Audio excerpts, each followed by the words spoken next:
মানে দেরিতে বুঝলেন, এই কথা তো আমি প্রথম দিন থেকে বলে আসছি। যেদিন থেকে ইন্ডিয়া জোটের পরিকল্পনা হয়েছে সেদিন থেকে আমি এই কথা বলে আসছি, ধারাবাহিকভাবে বলে আসছি। আমার এই কথা ন্যাশনাল মিডিয়াতে বারবার প্রচার হয়েছে। বামপন্থীদের এই কথা তো সকলের কাছে স্বীকৃত। সুতরাং অধীরবাবু যা বলেছেন সেটা তার উপলব্ধি, লেট উপলব্ধি। আমাদের সঙ্গে এই মুহূর্তে রয়েছেন টেলিফোনে কৌস্তব বাগচি, কংগ্রেস নেতা এবং আইনজীবী। কৌস্তব, আপনাকে স্বাগত জানাই। আমরা একদিকে দেখতে পাচ্ছি অধীর রঞ্জন চৌধুরী, তিনি বলছেন মমতার দয়ার দরকার নেই আমাদের, আর অন্যদিকে মমতা বন্দ্যোপাধ্যায় আগেই বলেছেন এ রাজ্যে বিজেপিকে যদি একমাত্র শিক্ষা কেউ দিতে পারে সেটা তৃণমূল কংগ্রেস। আপনার প্রতিক্রিয়া? এই কথাটা বিলম্বিত বোধোদয় হওয়ার জন্য সত্যি সাধুবাদ এই বিষয়টার জন্য। কিন্তু প্রথম কথা হচ্ছে, আমরা মমতা বন্দ্যোপাধ্যায় দয়া দাক্ষিণ্যের দিকে তাকিয়েছিলাম এতদিন, এটাই আমাদের খুব লজ্জাজনক একটা বিষয়। তার দয়া দাক্ষিণ্যের দিকে আমাদের তাকিয়ে থাকতে হয়েছে। তো মমতা বন্দ্যোপাধ্যায় তো বরাবর সবসময় তো এই কথাটা আমরা বারবারই বলেছি যে বিরোধী জোটের ক্ষেত্রে মমতা বন্দ্যোপাধ্যায় সব থেকে বড় অন্তরায়। তো আলটিমেটলি এই সমস্ত ঘেটে যাওয়া জোট নিয়ে আলটিমেটলি যত আলোচনা কম করা যায় ততই ভালো।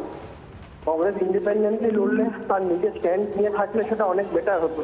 কিন্তু যাবতীয় এই যাবৎ সময় আমরা যা দেখেছি, মঞ্চে এক মঞ্চে চর্চা শেয়ার করা, মঞ্চ শেয়ার করা, কিন্তু পাবলিক পারসেপশনে কংগ্রেসের প্রতি একটা খুব বাজে বার্তা মানুষের কাছে গেছে, এইটুকুই বলবো। তাহলে এই ইন্ডি জোটের ভবিষ্যৎ নিয়ে আপনি লোকসভা নির্বাচনের প্রাক্কালে কিভাবে দেখছেন? এই ভবিষ্যৎকে কিভাবে দেখছেন? আমি তো এর ব্যাখ্যা দুটো কথা, মানে দুটো লাইনেই বলেছিলাম, সৎসঙ্গে স্বর্গবাস আর অসৎসঙ্গে সর্বনাশ। দুনিয়ার চোরদের সাথে একসাথে এক মঞ্চ শেয়ার করলে তো দুনিয়ার লোকেদের কাছে তো দলের ভাবমূর্তি কোনোভাবেই খারাপ হয় না, মানে ভালো হয় না। সেটাই হয়েছে। এখন এইসবগুলো বলে আলটিমেটলি ড্যামেজ কন্ট্রোল করার চেষ্টা আর কি করা যাবে। ধন্যবাদ কৌস্তব। আমরা কথা বলছিলাম, আমাদের সঙ্গে ছিলেন আইনজীবী এবং কংগ্রেস নেতা কৌস্তব বাগচি। তিনি বলছেন যে যেভাবে এই ইন্ডি জোটে বারবার জট তৈরি হচ্ছে এবং তার যে ভাবমূর্তি মানুষের কাছে পৌঁছচ্ছে তা আদতে গ্রহণযোগ্য নয়। কংগ্রেসের দলের মধ্যে থেকেও এরকমই অবস্থান কৌস্তব বাগচির। আমরা শুনলাম সেই কথা, তার প্রতিক্রিয়া আমরা শোনালাম আপনাদের। আমরা যে বিষয়টা দেখতে পাচ্ছি, ইন্ডি জোটে আরও জটিলতা ক্রমশই বাড়ছে। মমতাকে ফের আক্রমণ করলেন অধীর চৌধুরী। অধীর চৌধুরী এর আগেও বিশেষত দুটো আসন নিয়ে যখন কথা হয়েছিল সেই জায়গা থেকেই তিনি বলেছিলেন যে কোনো রকম সমঝোতার জায়গায় কংগ্রেস নেই, এবং এই জায়গা থেকে কি আমরা কথা বলবো। আমাদের সঙ্গে রয়েছেন সিপিএম নেতা সুজন চক্রবর্তী। সুজনবাবু, এই যে বলা হচ্ছে অধীর চৌধুরীর তরফ থেকে যে মোদীকে খুশি করতে চান মমতাই চান না জোট হোক, আপনি কি বলবেন? একদমই ঠিক, সর্বাংশে ঠিক। আমরা তো বহুদিন ধরেই বলছি, যারা প্রথমে বুঝতে পারছিলেন না তারা ক্রমশ বুঝতে পারছেন। যারা ভেবেছিলেন যে তৃণমূলকে ভরসা করলে লাভ হবে, তারা বুঝেছেন যে তৃণমূলকে পছন্দ করে ঠকে গেছে। তারপর যারা ভাবছিলেন যে তৃণমূলকে ঠেকাতে গেলে বিজেপি, তারা বিজেপিকে ভরসা করেছেন এবং তারপর বুঝেছেন যে তারা ঠকে গেছেন।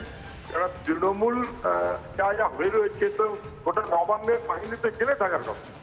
তারা যে নানা তদন্তের পর এদিক ওদিক করে কাটিয়ে চলেছেন দেশে বিদেশে আইনি বেআইনি নানান রকমের সম্পদ এবং লুঠের ভাগ, সব জানার পরেও কেন্দ্রীয় বাহিনীর থেকে রক্ষা কবচের জন্য নানান প্রচেষ্টা, তাতে যেমন কোর্টের মারফত প্রচেষ্টা হচ্ছে, যেমন বিটি হাসপাতাল মারফত নানা রকম রক্ষা কবচের চেষ্টা হচ্ছে।